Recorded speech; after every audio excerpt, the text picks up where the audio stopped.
Salut crypto-fans, j'espère que vous allez bien. Avec l'approche du merge sur Ethereum qui se fait de plus en plus ressentir, mais également d'un autre côté le prix des différents composants et matos informatiques qui est en train de baisser, vous êtes nombreux à me demander vers quel type de matériel se tourner pour se lancer dans le minage à la mi-2022. Et pour répondre à cette question, je vous ai réalisé plusieurs petits tableaux pour vous présenter différentes options et opportunités qui peuvent s'offrir à vous. Alors c'est parti.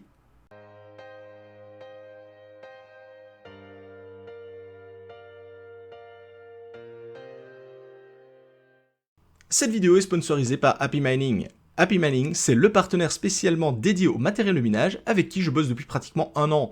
Vous retrouvez en effet tout le matos nécessaire pour vous lancer dans le monde du mining. Cela va de la carte mère, en passant par le processeur, la mémoire RAM, les SSD ou encore les très recherchées cartes graphiques. Il existe même des packs vous permettant d'acheter en lot plusieurs éléments ensemble, comme par exemple carte mère, processeur et mémoire RAM. De la sorte, impossible d'avoir des composants non compatibles entre eux, bien pratique si vous n'êtes pas encore totalement à l'aise avec les nomenclatures des composants compatibles. Il est même d'ailleurs possible d'acheter des rigs complets, prêts à l'emploi, avec l'ensemble des composants réunis. Sachez également que si le montage de votre rig n'est pas votre tasse de thé, Happy Mining propose un service clé en main pour s'occuper du montage à votre place.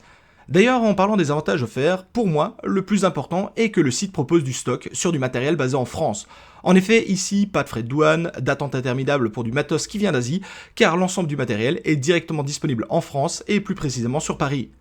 Vous pouvez donc au choix soit vous rendre directement dans la boutique, soit passer commande avec une livraison dans toute la France. Le SAV est donc également en français, ce qui facilite pas mal les choses. De plus, Happy Mining propose également de nouveaux services pour ses clients. Le premier, c'est une nouvelle section entièrement dédiée au minage ASIC où vous retrouvez les célèbres Jasminer et Apollo V1, mais également des ASIC dédiés au minage de Bitcoin et de Cadena. Le second service n'est pas lié au minage, car il s'agit d'un service de montage de masternode. Il est en effet maintenant possible de faire appel à l'expertise de Happy Mining pour le montage et l'entretien de vos masternodes Flux et Energy. Énorme avantage ici, car les fonds restent sur votre wallet pour une sécurité maximale. Happy Mining s'occupe du montage du node sur le VPS et de sa maintenance et mise à jour tout au long de l'hébergement. Il propose également une solution de self-hosting, c'est-à-dire d'héberger vous-même le masternode à la maison à l'aide d'un mini PC. Il y en a donc pour tous les goûts. Si Happy Mining vous intéresse, n'hésitez pas à faire un tour en description, vous retrouverez un lien vers le site vous offrant un petit bonus lors de votre achat. Pour finir, une bonne partie du matos dont je vais vous parler dans cette vidéo est disponible chez eux, donc n'hésitez pas à y jeter un petit coup d'œil. Bonne vidéo à tous. Et pour cette vidéo, je vais la décomposer en deux grandes parties, avec en premier lieu ce que je vais appeler la configuration de base. Ça va être l'ensemble des éléments fondamentaux pour monter notre rig de minage, comme la carte mère, le processeur, le SSD, etc. etc. Et dans un second temps, on va voir ensemble le choix des alimentations et également des cartes graphiques, car je vous rappelle que dans un rig de minage, la partie la plus importante, celle qui va fournir la puissance de calcul, ça reste les différentes cartes graphiques que l'on va pouvoir assembler sur justement notre configuration de base. Et pour que cette vidéo soit la plus complète possible, j'ai décidé de vous présenter à chaque fois 3 options différentes qui peuvent s'offrir à vous, afin justement de satisfaire un petit peu tous les profils d'investisseurs, mais également de coller un peu plus aux attentes en fonction des différents types de budgets que vous avez. Donc de cette façon, vraiment, vous avez 3 options à chaque fois que je vais vous présenter très rapidement. Point également très important ici, au niveau des tarifs que j'ai indiqués, ils sont bien entendu à titre indicatif les amis. Forcément, le prix du matos ne cessant d'évoluer, par moment vous allez peut-être payer certains composants moins chers, par moment ce sera plus cher. Donc ici je vous ai mis une base de référence au moment où je tourne cette vidéo, c'est-à-dire le 9 août 2022. Forcément, en fonction du moment où vous allez regarder cette vidéo, le tarif pourrait être plus ou moins élevé en fonction de la variation du cours des différents composants que je vais vous présenter dans cette vidéo. Et pour commencer, je vous propose de débuter avec l'option numéro 1 de notre configuration de base. On va commencer par le choix de la carte mère. En effet, c'est sur la carte mère que l'on va venir fixer les différentes cartes graphiques ou à défaut les risers pour déporter l'affichage de celle-ci. Et pour commencer, en option numéro 1, je vous ai choisi la fameuse BTC S37 que je vous ai déjà présentée dans de nombreuses autres de mes vidéos. Cela reste une carte mère qui est totalement encore d'actualité, même si son format un petit peu hors norme peut ne pas plaire à tout le monde, hein, là-dessus on est bien d'accord. Au moment où je tourne la vidéo, on la trouve en moyenne aux alentours des 180 €, ce qui peut paraître un petit peu cher, mais quand on sait que le processeur est déjà inclus, au final ça limite quand même le prix. Et sur ce type de carte mère de base, vous pourrez monter sans problème jusqu'à 8 cartes graphiques, 8 GPU. Alors soit si les cartes graphiques sont suffisamment petites, vous pourrez directement les enficher sur les lignes PCI. Si par contre les cartes graphiques sont trop importantes, notamment par exemple sur des RTX 3080, et bien là il y a toujours possibilité de brancher des risers pour déporter certaines cartes graphiques et ainsi pouvoir monter très facilement jusqu'à 8 GPU dessus. Et pour rester dans les cartes mères, en deuxième choix, je vous propose la très célèbre BTC B250C que l'on trouve en moyenne aux alentours de 130 € et qui vous permettra de monter jusqu'à 12 GPU. Cette carte mère est totalement pensée et conçue pour le minage. En effet, celle-ci propose non plus des lignes PCI pour venir brancher les cartes graphiques, mais directement des ports USB pour connecter vos risers. On comprend dès lors que cette carte mère a vraiment été pensée et conçue pour le mining, et c'est probablement pour ça que énormément de personnes vont la recommander. Le fait est également qu'on la trouve, comme je vous le disais, à un très bon prix, aux alentours de 130 €. Attention que dans ce cas-ci, il faudra encore ajouter le prix d'un processeur. Mais ça reste une carte mère qui est extrêmement polyvalente, extrêmement efficace. J'ai de très bons retours de part de membres de la communauté sur celle-ci, et la possibilité de monter jusqu'à 12 GPU avec une seule carte mère reste très intéressant. Pour finir notre liste de cartes mères, je vous propose également la Biostar TB360 BTC Pro 2. Alors oui, c'est un nom à rallonge, mais de toute façon, si vous tapez Biostar TB360, vous allez directement la retrouver. Et ici, une nouvelle fois, on est face à une carte mère entièrement pensée et conçue pour le minage de crypto-monnaies. On la trouve au moment du tournage aux alentours des 200 € et celle-ci nous permet également de monter jusqu'à 12 GPU. Point intéressant ici par rapport à l'autre carte mère que je viens de vous présenter, c'est que celle-ci est également tournée vers le minage. Elle ne propose pas directement les ports USB pour connecter les risers, mais des lignes PCI en une fois qui permet justement de connecter ce fameux adaptateur que l'on retrouve sur tous les risers de manière très facile. On n'est plus sur de longues lignes PCI en 16 fois ou en 4 fois, mais directement sur des PCI une fois qui vous permettent justement de connecter votre riser. Ici, vous l'aurez compris, les trois choix de carte mère, pour moi, se valent totalement en fonction des attentes et des demandes de chacun d'entre vous. Peut-être qu'une carte mère va plus s'adresser à un type de public plutôt qu'un autre. N'oubliez jamais que dans le cas de la BTC S37, il s'agit d'une carte mère vraiment dans un format long et donc qu'elle ne s'adapte pas forcément à tous les supports de rig, bien qu'on va voir plus loin qu'il y a des supports qui ont été conçus pour celle-ci. Mais en ce qui concerne les deux autres cartes mères, c'est-à-dire la BTC B250 et la TB360, on est vraiment sur un format de carte mère classique, ce qui veut dire que vous pouvez sans problème la rentrer dans un boîtier format normal et vous pourrez ainsi monter vraiment votre installation. Maintenant, on est bien d'accord que quand il s'agit de mettre 12 GPU, généralement, on va avoir un rig en open frame, c'est-à-dire un rig ouvert, justement pour pouvoir placer l'ensemble de ces GPU sur notre carte mère. Qui dit carte mère dit forcément processeur. Et pour cela, vous allez voir qu'on a plusieurs possibilités qui s'offrent à nous. Dans le cas de notre BTC S37, je vous le disais, le processeur est directement intégré à la carte mère. Alors ça a un avantage, c'est qu'on ne se prend pas la tête à chercher un processeur compatible, c'est plutôt sympa. Par contre, l'inconvénient, c'est que effectivement, si à un moment donné, on a un problème avec la carte mère ou le processeur, eh bien c'est l'ensemble du matos qui a un problème. Là où sur les autres composants, on peut facilement changer, remplacer la carte mère ou le processeur. Donc dans le cas de la BTC S37, vous voyez, je vous ai mis le processeur inclus, ce qui fait 0 €, effectivement. Dans le cas de la BTC B250, on est sur le fameux socket 1151 de chez Intel avec des composants de la 6e ou 7e génération. Généralement, je conseille l'Intel Celeron G3930. Alors, de nos jours, il est extrêmement difficile de le trouver en neuf, puisque c'est un ancien processeur. Il faut généralement l'acheter sur des sites de vente d'occasion ou autres. Par contre, ça permet de le toucher à un très bon prix. On est aux alentours des 80 € au moment où je tourne cette vidéo. Et ce processeur, bien que pas extrêmement puissant en soi, est largement suffisant pour 12 GPU, et donc pour gérer totalement notre carte mère ainsi que nos 12 cartes graphiques. Point important ici, vous devez savoir que je ne suis absolument pas fan du minage CPU sur un rig qui fonctionne avec du minage GPU. Et donc ici, je vais forcément vous proposer des processeurs peu puissants, donc qui ne vont pas du tout être adaptés pour faire du minage au processeur en même temps. Vous devez bien comprendre que si jamais vous avez envie d'utiliser votre rig pour miner notamment au processeur, par exemple du Monero, je vous invite bien entendu à prendre des processeurs plus importants comme des i3, i5 ou i7 de chez Intel. Dans mon cas, on reste sur des Celeron puisqu'on ne va pas du tout miner avec. C'est un choix à faire ou non. Dans mon cas, voilà, le processeur ne va me coûter que 80 €. Et dans le cas de notre TB360, je vous propose également un Intel Celeron, soit le G4900, soit le G5600. Ces processeurs étant un peu plus récents, on peut encore les trouver en neuf. J'ai réussi en tout cas à mettre la main sur plusieurs modèles neufs et ils sont vendus aux alentours des 120 euros. Bref, vous l'aurez compris, dans le cas de l'option numéro 2 ou l'option numéro 3, on est sur un tarif déjà qui est un peu plus élevé que la BTC S37 du fait qu'il faille ajouter le prix du processeur au prix de la carte mère.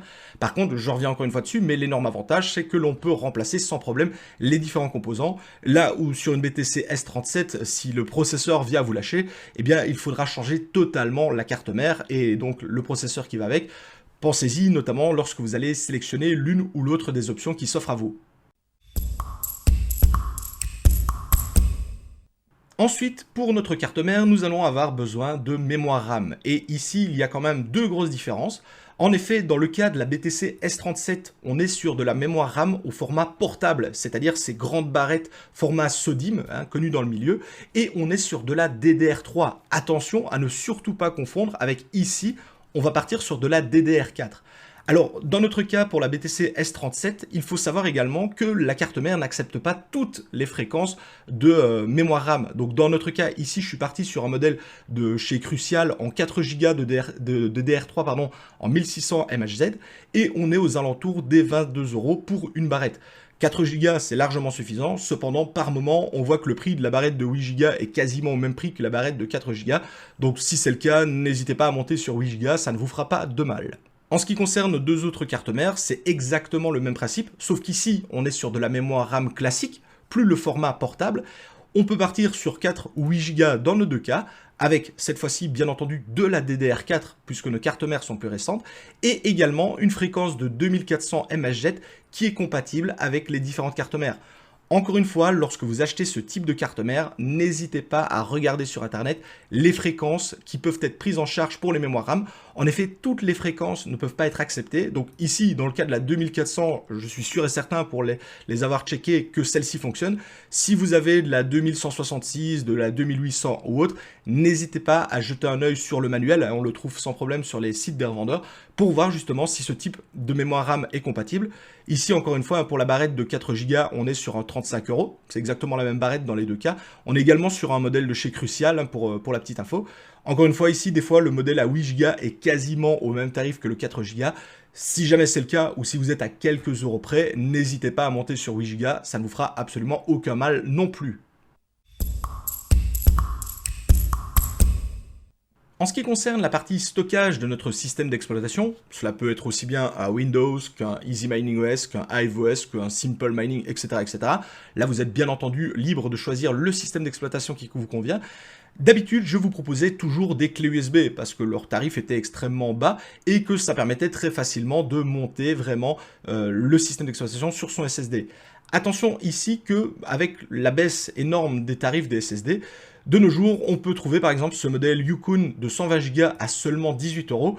Quand on sait qu'une clé USB c'est entre 8 et 10 euros, eh bien dans ce cas-ci, je préfère largement privilégier le SSD qui est quand même beaucoup plus efficace et beaucoup plus endurant qu'une simple clé USB.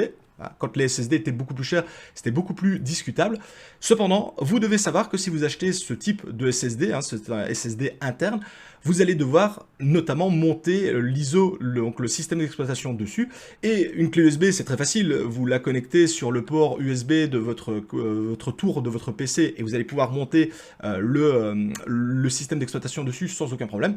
Dans le cas de SSD, soit il faut ouvrir votre PC, commencer à le connecter en SATA avec les alimentations, etc., etc. Je vous l'accorde, c'est un petit peu embêtant. Soit il existe une solution de facilité, ça coûte entre 15 et 20 euros. C'est un câble en fait tout simplement USB vers SATA pour notamment brancher votre SSD. Et en fait, ça va transformer votre SSD en une forme de clé USB externe pour votre ordinateur. Ça s'achète une seule fois, ça reste très utile, notamment dans le futur si vous comptez justement installer plus de systèmes d'exploitation sur les SSD. Honnêtement, c'est quelque chose qui s'achète, voilà, et ça fait partie des câbles divers et autres. Vous pouvez sans problème acheter ce type de matos ensemble, et de cette façon, vous pourrez monter très très facilement le système d'exploitation sur le SSD que vous venez d'acheter. C'est totalement universel avec l'ensemble du matos, donc n'hésitez pas, si vous partez sur l'option d'un SSD, comme je le présente ici, à acheter ce type de câble si vous ne voulez pas commencer à vous amuser à ouvrir votre PC pour aller connecter le SSD à l'intérieur de celui-ci. Et en plus, avec le prix du SSD qui a fortement baissé, je vous dis, ici on est à 18 € au moment où je tourne cette vidéo, ça reste extrêmement intéressant de partir sur ce type de configuration. Ensuite, dans notre configuration de base, vient le tour des risers. Alors, pour ceux qui ne savent pas ce que c'est, les risers, c'est ce qui permet notamment de déporter l'installation de votre carte graphique afin que toutes vos cartes ne soient pas collées les unes aux autres. Alors, ici, c'est toujours l'énorme débat avec quel type de riser il faut utiliser. Il y a certains qui vont vous dire que les 009 sont les meilleurs, d'autres que c'est les 010, d'autres que c'est les 011, etc., etc. Pour ma part, j'ai toujours eu des 006C et j'en suis extrêmement satisfait, et il y a des gens qui vont vous dire qu'ils n'en sont pas du tout satisfaits. Donc encore une fois, ici, chacun est libre de choisir ce qu'ils veulent. Donc moi, je vous ai listé les 006C ou alors les nouveaux V014 Max qui semblent montrer énormément de satisfaction auprès des retours de la communauté que j'ai, notamment grâce à leur très grand nombre de résistances et de transistors, je pense, qui permettent justement une meilleure stabilisation des flux électriques sur celui-ci. Sachez également que pour moi, le riser, ça reste ce que je vais appeler un consommable. C'est-à-dire que ici, par exemple, on peut en avoir en pack pour une cinquantaine d'euros. Généralement, vous en avez 6 ou 8. Les risers, il faut toujours en avoir plus. C'est-à-dire que si vous partez sur une configuration de 8 cartes graphiques, par exemple, dans notre cas de BTC37, des risers, je vais peut-être en avoir 16 ou 20. Alors vous allez me dire, oui, mais t'as que 8 cartes. Ouais, sauf que les risers, comme ça reste quand même une chinoiserie, entre guillemets, c'est quelque chose qui n'est pas ultra endurant, ultra résistant. Il y en a qui durent plusieurs années, il y en a qui vont durer quelques mois. Eh bien, toujours en avoir en stock, ça ne fait absolument pas de mal, surtout quand on voit le prix de un seul riser. Donc ici, je vous ai mis un lot de 8. Forcément, moi je vous conseille toujours d'en prendre 2, mais dans ce cas-ci, vous avez largement de quoi commencer avec ce lot. Encore une fois, ici, vous choisissez les 006C, les 014 Max, les 009S, tout ce que vous voulez.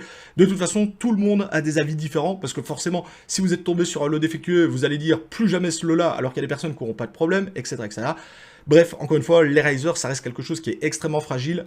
Vous devez toujours en avoir en stock et largement au-dessus de vos capacités. De cette façon, le jour où vous en avez un qui tombe en panne, on le change, ça prend 10 secondes. Et de cette façon-là, votre machine n'est pas à l'arrêt bien longtemps. On passe ensuite aux câbles et autres composants divers, et là vous allez voir, il y a plusieurs possibilités qui s'offrent à nous, qui vont absolument dépendre du type d'installation et du type de montage que vous allez réaliser. En premier lieu, je vous propose le double PSU. C'est en fait un câble en forme de Y qui va vous permettre de connecter deux alimentations. Alors forcément, si vous partez sur une seule grosse alimentation, par exemple de 2500 watts, ce type de câble n'a absolument aucun intérêt. Mais généralement, dans le cas de mes montages, je vais doubler les alimentations. C'est-à-dire que par exemple, pour alimenter 8 cartes graphiques, je vais avoir deux alimentations, donc une pour 4 GPU, l'autre pour 4 GPU.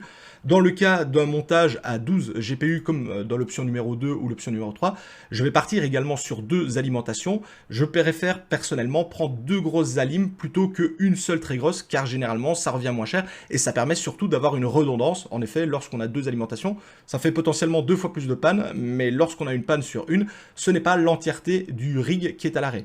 Donc pour ce type d'installation, il va falloir justement un coupleur d'alim. On ne va pas utiliser la technique du trombone comme certains peuvent utiliser parce qu'on n'est pas sur un câble à 6 €. Point intéressant, dans le cas de la TB360, il y a directement intégré à la carte mère un système qui vous permet de connecter directement les deux alimentations sur la carte mère, ce qui fait qu'on peut se passer de ce type de câble. Maintenant, à 6 €, c'est clairement pas ça qui va tuer notre rentabilité. Ensuite, il va également falloir ajouter un bouton on-off qui va vous permettre de démarrer et d'éteindre votre rig. Alors, dans le cas de la BTC S37, un bouton est directement intégré à la carte mère, ce qui fait qu'on peut s'en passer. Dans le cas de l'option numéro 2 et l'option numéro 3, il faut rajouter ce type de câble. Encore une fois, à 3 €, c'est clairement pas la mort. Personnellement, même avec une BTC S37, j'ai des boutons on-off en stock parce qu'effectivement, ça reste quelque chose de très accessible. Attention ici également, je vous ai tapé le prix sur Amazon, le prix où on peut retrouver ce type de câble. Forcément, si vous les achetez sur AliExpress en lot, cela revient généralement beaucoup moins cher. Maintenant, vous allez avoir tout le délai de livraison qui va s'ajouter. Donc, encore une fois, ici, je vous donne des prix à titre indicatif. N'hésitez pas à comparer, à regarder ce qui se fait sur Internet, notamment pour trouver le meilleur prix. Je vous rappelle qu'un bouton on-off, c'est jamais qu'un bête câble. Et donc, il y a vraiment moyen de trouver ça beaucoup moins cher que 3 €. Mais maintenant, c'est le tarif pratiqué sur Amazon, le tarif que j'ai trouvé le moins cher. Pour finir, dans le matos d'hiver, certains vont ajouter tout un tas de choses différentes. Par exemple, il y en a qui vont ajouter des mini-écrans pour pouvoir surveiller le rig. Il y en a qui vont ajouter des câbles HDMI, notamment pour connecter l'écran, etc., etc. Encore une fois, ici, ça va vraiment être du cas par cas. Moi, je vous propose vraiment ce qu'on va appeler la configuration de base.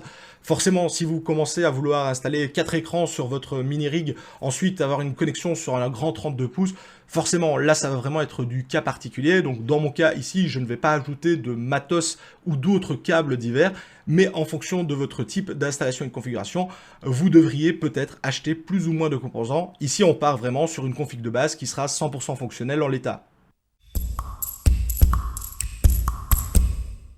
Pour finir, on termine sur ce que je vais appeler le support de rig, donc l'endroit où vous allez notamment pouvoir installer la carte mère, fixer les cartes graphiques, etc., etc. Alors ici, comme toujours, c'est l'énorme débat. Personnellement, je considère que c'est toujours mieux de le faire soi-même pour avoir quelque chose vraiment de fait maison et qui s'adapte parfaitement à vos envies. Vous allez pouvoir le réaliser vraiment avec quelques tasseaux de bois. Si vous êtes un peu plus, bricoleur et que vous savez travailler l'aluminium, certains arrivent même à faire des réalisations en alu qui sont vraiment hyper quali. Mais je pars du principe que tout le monde n'est pas forcément bricoleur, tout le monde n'a peut-être pas l'envie de se prendre la tête à monter une structure de rig. Alors il faut savoir que je vous en ai trouvé plusieurs. Dans le cas de la BTC S37, comme je vous l'indiquais, elle a un format vraiment très particulier, hein. C'est une carte mère qui va être très longue et donc qui ne s'adapte pas du tout à tous les types de supports de rig. Donc assurez-vous bien que si vous partez sur une BTC S37, de choisir un support de rig compatible. J'en ai trouvé un chez Happy Mining aux alentours des 85 € et qui est parfaitement conçu et adapté pour la BTC S37. Dans le cas des châssis 12 GPU, on est vraiment sur déjà quelque chose de plus gros, puisqu'il va falloir notamment fixer jusqu'à 12 cartes graphiques. Ici, on est dans l'option numéro 2 et l'option numéro 3 sur une configuration classique, c'est-à-dire que la plupart des châssis et des supports de rig vont fonctionner. Et ici, dans notre cas, on est également aux alentours des 80 € pour pouvoir installer jusqu'à 12 GPU. Encore une fois, et j'insiste énormément là-dessus, en le faisant vous-même, vous pouvez vous en sortir pour 20 ou 30 €. Alors bon, c'est certain que ça va vous demander un petit peu de bricolage. Maintenant, ça reste du sur-mesure et personnellement, je trouve que c'est beaucoup plus intéressant. Mais encore une fois, j'oblige personne à bricoler. Et donc, si vous voulez acheter quelque chose de totalement monté et prêt à l'emploi, vous devez savoir que voilà, ça va vous coûter aux alentours d'une centaine d'euros pour ce type de matos. Et donc, pour finir, je vous ai fait rapidement un petit total de nos différentes configurations.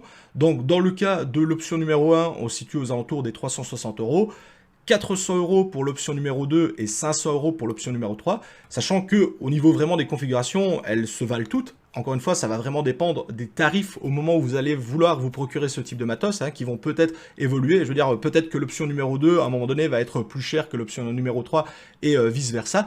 Donc, effectivement, ça peut changer. Maintenant, point qui est pour moi très intéressant, c'est que le prix de cette configuration de base a quand même, personnellement, je trouve, pas mal diminué. C'est vrai en 2021, on était plutôt aux alentours des 500 €, ce qui serait le tarif de notre option numéro 3. De nos jours, on voit qu'on peut se situer aux alentours des 400, voire même quasiment 350 €, ce qui montre vraiment qu'il y a eu une grosse diminution au niveau de certains composants, hein, notamment par exemple le prix des cartes mères et des processeurs qui a pas mal diminué. Hein. Je me souviens que des BTC S37, on pouvait en trouver à 250, 300 €. Pareil pour les B250, hein, vraiment au moment où le minage était le plus intéressant. Et également, voilà, le prix des SSD qui a pas mal baissé, le prix des risers qui s'est stabilisé, etc., etc., font que, oui, pour 350 €, à 360 on va dire, vous pouvez déjà avoir une configuration de base. Alors, à cela, il va bien entendu falloir ajouter les alimentations et les cartes graphiques, c'est le point juste après qu'on va voir ensemble. Mais voilà, pour une config de base, avec 360 €, vous pouvez commencer à vous lancer dans le minage de crypto-monnaies. Notre configuration de base étant maintenant terminée, je vous propose de passer au nerf de la guerre et on va s'attaquer directement aux alimentations. Alors, vous le savez, en tout cas si vous me suivez déjà depuis plusieurs mois, voire même plusieurs années sur ma chaîne, je suis quelqu'un qui est adepte de surdimensionner au niveau des alimentations. En effet, une config par exemple qui va vous consommer 1000 watts, effectivement, elle peut passer sans encombre sur une alimentation de 1200 watts. Le problème, c'est que vous allez vraiment tirer énormément sur celle-ci et je pense personnellement que c'est extrêmement risqué. Pour ma part, une alimentation un rig qui va consommer 1000 watts, je vais lui installer une alimentation de 1800 voire 2000 watts. Alors, ce sera probablement deux alimentations, par exemple de 1000 watts, plutôt qu'une seule grosse. Mais vraiment, dans mon cas, je vais surdimensionner mes alimentations. Je vous rappelle que la plage de fonctionnement optimale d'une alimentation se situe entre 50% et 75%. Cela veut donc dire que sur une alimentation par exemple de 1000 watts, eh bien idéalement vous devriez tirer entre 500 et 750 watts sur cette même alim. On comprend donc dès lors que ça peut être très problématique, notamment si vous vous tournez vers des algorithmes qui vont être beaucoup plus gourmands qu'Ethereum. Typiquement, on a des personnes qui vont miner de l'Ether avec une configuration qui fonctionne très bien, et du jour au lendemain, celle-ci décide de passer sur du flux, du flux, donc de l'Ergo par exemple. On a également du Ravencoin avec son Kaupo qui sont extrêmement énergivores. Et là, ces personnes viennent me dire que mon rig ne fonctionne plus, je comprends pas pourquoi. Et bien c'est tout simplement parce que comme l'algorithme consomme beaucoup plus d'électricité que par exemple sur Ethereum, et bien leur alimentation ne parvient plus à suivre au niveau de la demande et celle-ci se met en sécurité.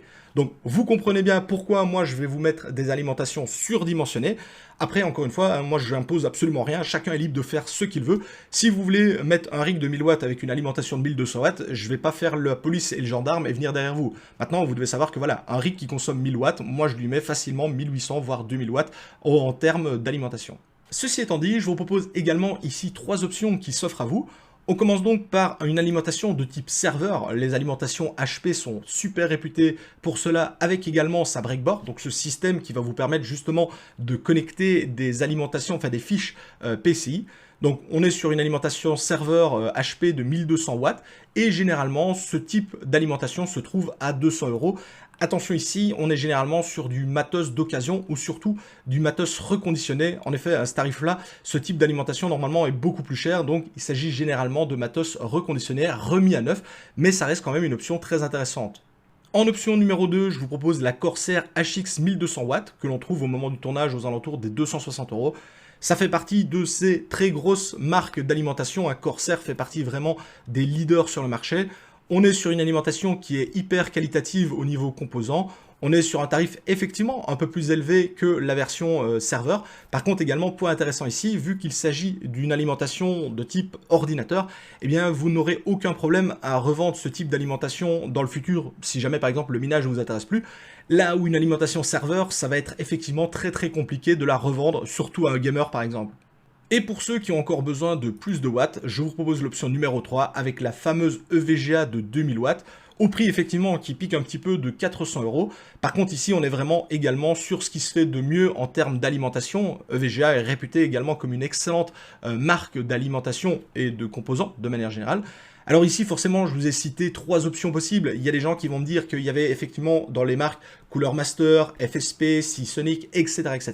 Bien entendu, à un moment donné, je dois me limiter, mais effectivement, n'hésitez pas à regarder dans toutes les grandes marques très réputées au niveau des alimentations et surtout, par pitié, évitez les alimentations type chinoises que l'on peut retrouver chez certains vendeurs avec des fois des alimentations de 2000 watts à seulement 120 €. Forcément, vous doutez bien que si une alimentation de grande marque à 2000 watts vaut 400 €, il y a effectivement peut-être moyen de trouver un petit peu moins cher, mais à 120 €, il faut se douter qu'au niveau des composants à l'intérieur de celle-ci, ce ne sera pas non plus la folie. Et point important ici également, c'est que je vous ai donné le prix pour une seule alimentation. Forcément, en fonction du type de configuration que vous allez utiliser, il va peut-être falloir la doubler, comme je vous le disais. Donc effectivement, avec une alimentation, généralement, vous allez alimenter 2, 3, voire 4 cartes graphiques en fonction du type de carte que vous allez utiliser. Effectivement, si vous partez directement sur une installation à 8 ou 12 GPU, vous allez forcément devoir partir directement, par exemple, sur une EVGA de 2000 watts en 2 fois. Typiquement, si on part sur des RTX 3080 qui sont réputés comme plutôt énergivores, effectivement, vous allez devoir partir sur quelque chose de très gros et vous allez donc vous retrouver avec un budget alimentation énorme.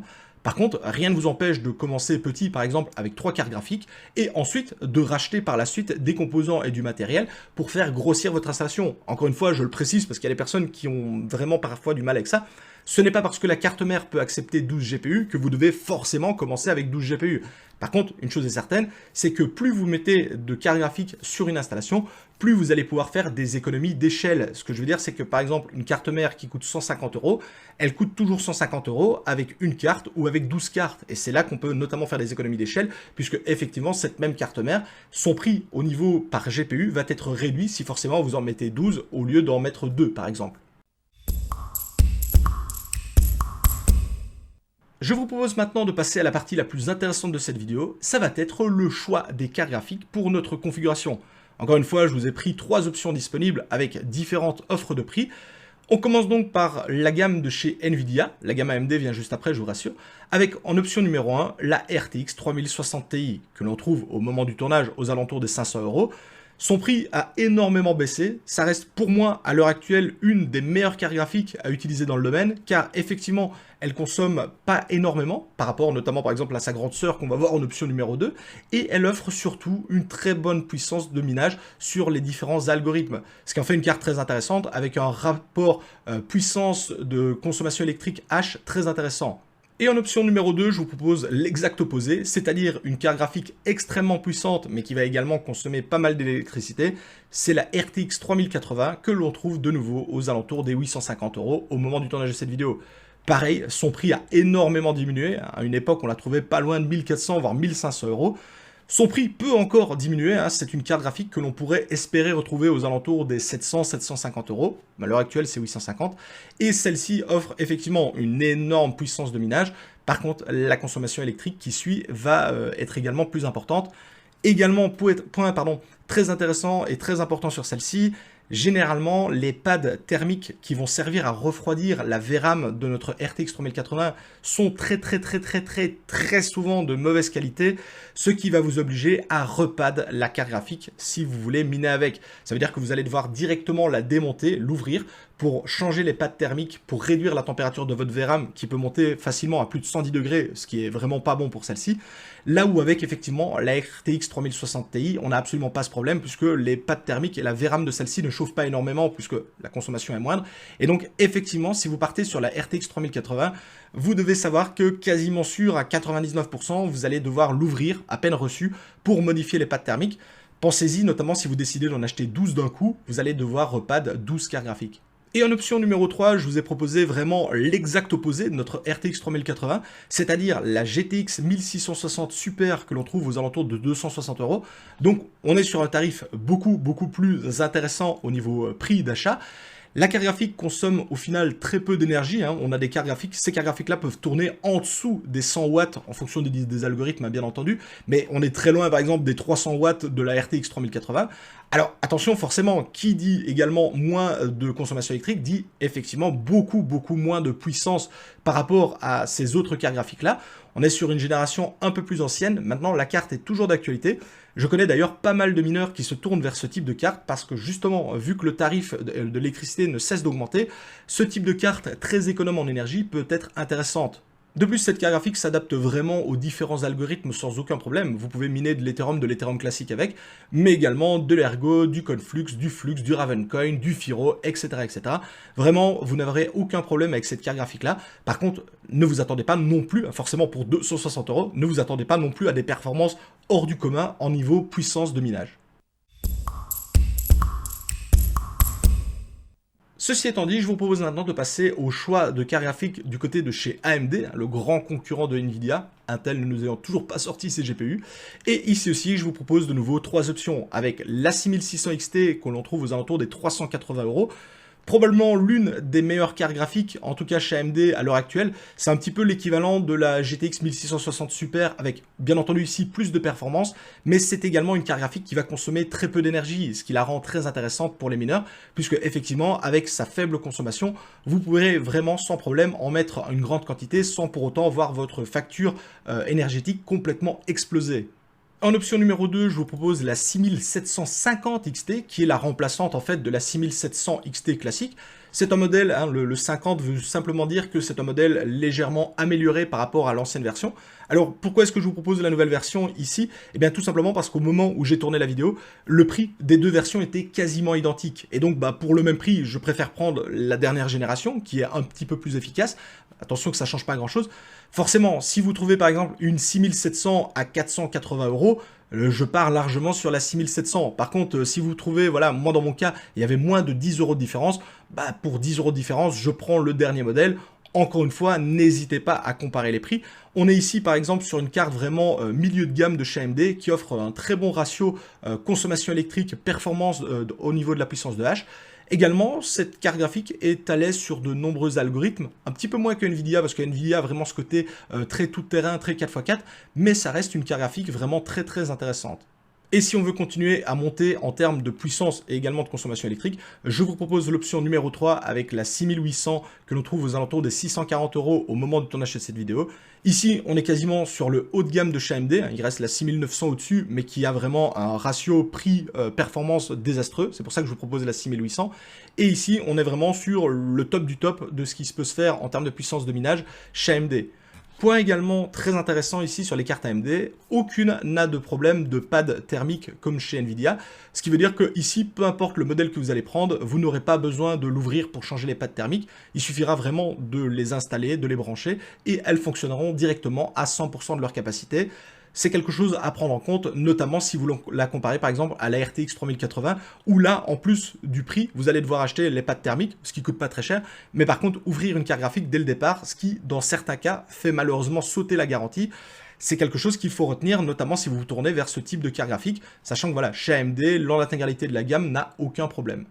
Et ici, encore une fois, il s'agit du tarif pour une seule carte graphique. En fonction du type de configuration que vous allez faire, vous allez doubler, tripler, quadrupler, etc. le nombre de cartes graphiques. Cependant, on voit très facilement qu'avec une configuration de base, on va dire à 360 €, on vient ajouter une petite alimentation serveur à 200 €, ce qui nous fait un 560 €, et par exemple une RTX 3060 Ti, on remarque que l'on arrive à un peu plus de 1000 € pour vraiment une configuration de base qui va vous permettre de débuter dans le minage de crypto-monnaies. Alors forcément, avec une carte graphique, vous n'allez pas générer des milliers et des milliers d'euros de crypto-monnaies. Cependant, ça peut être un bon plan pour débuter et surtout voir un petit peu comment le minage fonctionne. Avec une seule carte graphique, votre consommation ne va pas non plus être énorme, ne va pas dépasser et être déconnante. Et de cette façon, vous pouvez vraiment commencer à mettre un pied à l'étrier. Et par la suite, par exemple, si le minage vous intéresse, rajouter des cartes graphiques, augmenter la taille de votre installation, etc. etc. On remarque voilà, que pour 1000 €, il y a moyen maintenant de se lancer dans le minage de crypto-monnaies avec surtout une carte graphique vraiment optimale. Je vous rappelle que la RTX 3060 Ti fait partie, selon moi, des meilleures cartes graphiques que l'on peut trouver à l'heure actuelle. Et ici aussi, point également très important, je ne vous ai absolument pas parlé du marché de l'occasion, parce que le problème du marché de l'occasion, c'est qu'il va vraiment varier d'une région à une autre, d'un moment donné à l'autre, forcément s'il y a plus ou moins de demandes sur ce type de matériel. Donc ici, je suis resté sur le prix du matériel neuf à l'instant où je tourne cette vidéo. Forcément, si vous trouvez des RTX 3060 Ti à 400 ou 350 € d'occasion, ça peut être également un bon plan. Ici, pour que tout le monde ait le même degré de mesure, j'ai pris vraiment du matos neuf. Vous devez savoir que pour le moment, en tout cas sur les sites de petites annonces comme Le Bon Coin ou encore le Marketplace de Facebook, on trouve un très grand nombre de rigs de minage, d'installations de minage à très bon prix et qui parfois n'ont même jamais tourné, tout simplement parce que les personnes ne s'attendaient pas du tout à ce que le minage fonctionne de cette façon-là et ils revendent le matos encore emballé. Bref, vous l'aurez compris, en fonction de la configuration de base que vous allez choisir et surtout du nombre d'alimentations et de cartes graphiques que vous allez ajouter sur votre rig de minage, eh bien le prix pourrait varier de 1000 à plus de 10 000 € en fonction justement du type de configuration que vous allez choisir. C'est ça que j'aime bien avec le minage, notamment au niveau des tarifs, c'est-à-dire qu'il y en a, alors je sais que 1000 € ça reste un tarif important, mais il y en a vraiment pour tous les prix. C'est-à-dire que si vous voulez commencer avec 1000 €, il n'y a pas de problème. Si vous avez un peu plus de budget, vous pouvez l'augmenter. Si vous avez un énorme budget, vous pouvez même partir sur plusieurs configurations. Vous pouvez partir sur 2 ou 3 configurations, par exemple, à 10 000 €. Bien entendu, ça va dépendre du profil d'investisseur de chacune des personnes concernées. Mais on remarque vraiment que pour se lancer dans le minage à l'heure actuelle, avec la baisse importante des différents prix des composants, cela reste un excellent moment pour acheter ce type de matos. Et d'ailleurs, si vous voulez connaître la rentabilité de ce type d'installation, n'hésitez pas à vous rendre sur des comparateurs en ligne comme What2Mine, je vous mettrai le lien en description, pour justement simuler la rentabilité de votre installation en fonction de votre tarif électrique. Je vous rappelle que la rentabilité du minage évolue sans cesse, et donc ce n'est pas parce qu'un jour vous allez faire 10 € que le lendemain vous ferez toujours 10 €. Ça pourrait être 5 € comme 15 €. Le minage, ça évolue sans arrêt, donc n'hésitez pas à faire plutôt des moyennes sur plusieurs semaines, voire même plusieurs mois, plutôt que de regarder un instantané à l'instant T en vous disant « Ok, c'est comme ça et ça le restera à tout jamais ». Bref les amis, j'espère que cette vidéo vous a plu. Dans mon cas, je me suis vraiment amusé à rechercher de nouveau les types de composants qui pourraient être les plus intéressants à l'heure actuelle. Honnêtement, sur certains tarifs, j'ai été quand même pas mal surpris de voir que les baisses étaient très importantes, ce qui fait que de nouveau, voilà, les configurations de base ont un prix qui est tiré vers le bas, et également, voilà, le fait que le prix des cartes graphiques est pas mal diminué, reste très intéressant. Comme toujours, si la vidéo vous a plu, n'hésitez pas à la liker et la partager, n'hésitez pas non plus à vous abonner si ce n'est pas déjà fait. Je vous souhaite à tous un excellent minage, c'était MCTK, ciao les crypto-fans.